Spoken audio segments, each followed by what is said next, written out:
ನಮಸ್ಕಾರ ಸ್ನೇಹಿತರೆ, ಸ್ವಾಗತ ನಮ್ಮ ಚಾನೆಲ್ಗೆ.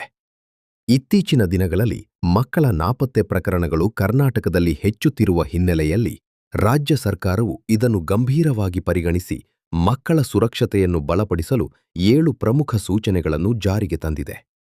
ಈ ವಿಡಿಯೋದಲ್ಲಿ ಆ 7 ಕ್ರಮಗಳೇನು ಹಾಗೂ ಅವು ಮಕ್ಕಳು ಮತ್ತು ಪೋಷಕರಿಗೆ ಹೇಗೆ ನೆರವಾಗುತ್ತವೆ ಎಂದು ಸರಳವಾಗಿ ತಿಳಿದುಕೊಳ್ಳೋಣ. ಕ್ರಮ 1. ನಾಪತ್ತೆ ಪ್ರಕರಣಗಳಿಗೆ ಆದ್ಯತೆ. ರಾಜ್ಯದ ಎಲ್ಲ ಪೊಲೀಸ್ ಠಾಣೆಗಳಿಗೆ ಮಕ್ಕಳ ನಾಪತ್ತೆ ಪ್ರಕರಣಗಳನ್ನು ತಕ್ಷಣ ದಾಖಲು ಮಾಡಿ ವಿಳಂಬವಿಲ್ಲದೆ ತನಿಖೆ ಆರಂಭಿಸಬೇಕು ಎಂಬ ಆದೇಶ ಹೊರಡಿಸಲಾಗಿದೆ. ಒಂದು ಕ್ಷಣವೂ ವ್ಯರ್ಥ ಮಾಡದೆ ಕ್ರಮ ಕೈಗೊಳ್ಳುವುದು ಮುಖ್ಯ ಎಂದು ಸರ್ಕಾರ ತಿಳಿಸಿದೆ. ಕ್ರಮ 2. ಶೀಘ್ರ ಶೋಧಕ್ಕಾಗಿ ವಿಶೇಷ ತಂಡಗಳು ಪ್ರತಿ ಜಿಲ್ಲೆಯಲ್ಲಿ ನಾಪತ್ತೆಯಾದ ಮಕ್ಕಳನ್ನು ಹುಡುಕಲು ಟ್ರೈನ್ಡ್ ಸ್ಪೆಷಲ್ ಸರ್ಚ್ ಟೀಮ್ಸ್ ರಚಿಸಲಾಗಿದೆ. ಈ ತಂಡಗಳು ಮಕ್ಕಳ ತಲುಪುವ ಸಾಧ್ಯತೆಯಿರುವ ಪ್ರದೇಶಗಳಲ್ಲಿ ತ್ವರಿತ ಶೋಧ ಕಾರ್ಯ ನಡೆಸುತ್ತವೆ. ಕ್ರಮ 3. ದಿನದ 24 ಗಂಟೆ ಹೆಲ್ಪ್ಲೈನ್ ಮತ್ತು ತ್ವರಿತ ಪ್ರತಿಕ್ರಿಯೆ. ಪೋಷಕರು ಅಥವಾ ಸಾರ್ವಜನಿಕರು ಯಾವುದೇ ಕ್ಷಣದಲ್ಲಿ ದೂರು ನೀಡಲು ದಿನದ 24 ಗಂಟೆ ಹೆಲ್ಪ್ಲೈನ್ ಕಾರ್ಯನಿರ್ವಹಿಸುತ್ತದೆ. ಪೊಲೀಸರು ದೂರು ಬಂದ ಕ್ಷಣದಲ್ಲೇ ಪ್ರತಿಕ್ರಿಯಿಸಿ ಶೋಧ ಕಾರ್ಯಾಚರಣೆ ಆರಂಭಿಸುತ್ತಾರೆ. ಕ್ರಮ 4. ಶಾಲೆಗಳು, ಪೋಷಕರು ಮತ್ತು ಸಮುದಾಯಕ್ಕೆ ಜಾಗೃತಿ.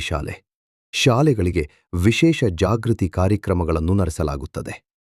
ಮಕ್ಕಳು ಅಜ್ಞಾತ ವ್ಯಕ್ತಿಗಳೊಂದಿಗೆ ಹೋಗಬಾರದು.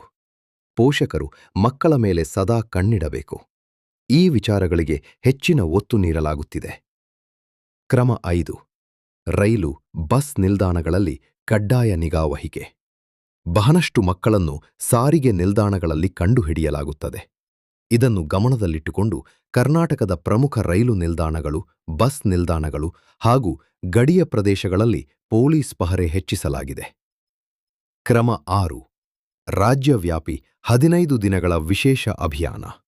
ಮಕ್ಕಳ ನಾಪತ್ತೆ ಪ್ರಕರಣಗಳ ಬಗ್ಗೆ ಸಾರ್ವಜನಿಕರಲ್ಲಿ ಜಾಗೃತಿ ಮೂಡಿಸಲು 15 ದಿನಗಳ ಸ್ಟೇಟ್ ವೈಡ್ ಕ್ಯಾಂಪೇನ್ ನಡೆಸಲಾಗುತ್ತದೆ. ಈ ಅವಧಿಯಲ್ಲಿ ಪೋಸ್ಟರ್ಗಳು, ಜಾಗೃತಿ ರಥಗಳು, ಘೋಷಣೆಗಳು, ಆಲ್ ಅರೌಂಡ್ ಅವೇರ್ನೆಸ್ ನಿರ್ಮಿಸಲಾಗುತ್ತದೆ. ಕ್ರಮ 7. ತನಿಖೆಗೆ ಹೊಸ ಮಾರ್ಗಸೂಚಿಗಳು. ಎಲ್ಲ ಪೊಲೀಸ್ ಠಾಣೆಗಳು ಮಕ್ಕಳ ನಾಪತ್ತೆ ಪ್ರಕರಣಗಳ ತನಿಖೆಗೆ ಒಂದೇ ರೀತಿಯ ಕ್ರಮಗಳನ್ನು ಅನುಸರಿಸಬೇಕೆಂಬಂತೆ ಹೊಸ SOP ಸ್ಟ್ಯಾಂಡರ್ಡ್ ಆಪರೇಟಿಂಗ್ ಪ್ರೊಸೀಜರ್ಸ್ ಜಾರಿ ಮಾಡಲಾಗಿದೆ. ಇದು ತನಿಖೆಯ ವೇಗ ಹಾಗೂ ಸಹಕಾರವನ್ನು ಹೆಚ್ಚಿಸುತ್ತದೆ. ತಜ್ಞರ ಅಭಿಪ್ರಾಯ. ಮಕ್ಕಳ ಹಕ್ಕು ರಕ್ಷಣಾ. ತಜ್ಞರ ಪ್ರಕಾರ ಈ ಕ್ರಮಗಳು ಮಕ್ಕಳ ಸುರಕ್ಷತೆಗೆ ಬಹಳ ದೊಡ್ಡ ಸಹಾಯ ಮಾಡಲಿವೆ. ಪೋಷಕರು, ಶಾಲೆಗಳು ಮತ್ತು ಪೊಲೀಸರು ಒಟ್ಟಾಗಿ ಕೈಜೋಡಿಸಿದರೆ ಮಕ್ಕಳ ನಾಪತ್ತೆ ಪ್ರಕರಣಗಳನ್ನು ದೊಡ್ಡ ಮಟ್ಟದಲ್ಲಿ ಕಡಿಮೆ ಮಾಡಬಹುದು. ಇವಕ್ಕಿಂತಲೂ ಮುಖ್ಯವಾದದ್ದು ಮಕ್ಕಳ ಸುರಕ್ಷತೆ ನಮ್ಮ ಪ್ರತಿಯೊಬ್ಬರ ಜವಾಬ್ದಾರಿ. ಸಮಯಕ್ಕೆ ಸರಿಯಾದ ವರದಿ ಮತ್ತು ಜಾಗ್ರತೆ ಅನೇಕ ಜೀವನಗಳನ್ನು ಉಳಿಸಬಹುದು. ಈ ಮಾಹಿತಿಯ ವಿಡಿಯೋ ನಿಮಗೆ ಉಪಯುಕ್ತವಾಗಿದೆ ಎಂದು ಭಾವಿಸುತ್ತೇವೆ. ವಿಡಿಯೋ ಇಷ್ಟವಾದರೆ ಲೈಕ್ ಮಾಡಿ, ಶೇರ್ ಮಾಡಿ ಮತ್ತು ಸಬ್ಸ್ಕ್ರೈಬ್ ಮಾಡುವುದು ಮರೆಯಬೇಡಿ. ಧನ್ಯವಾದಗಳು. ಮತ್ತೆ ಭೇಟಿಯಾಗೋಣ. ನಮಸ್ಕಾರಗಳು.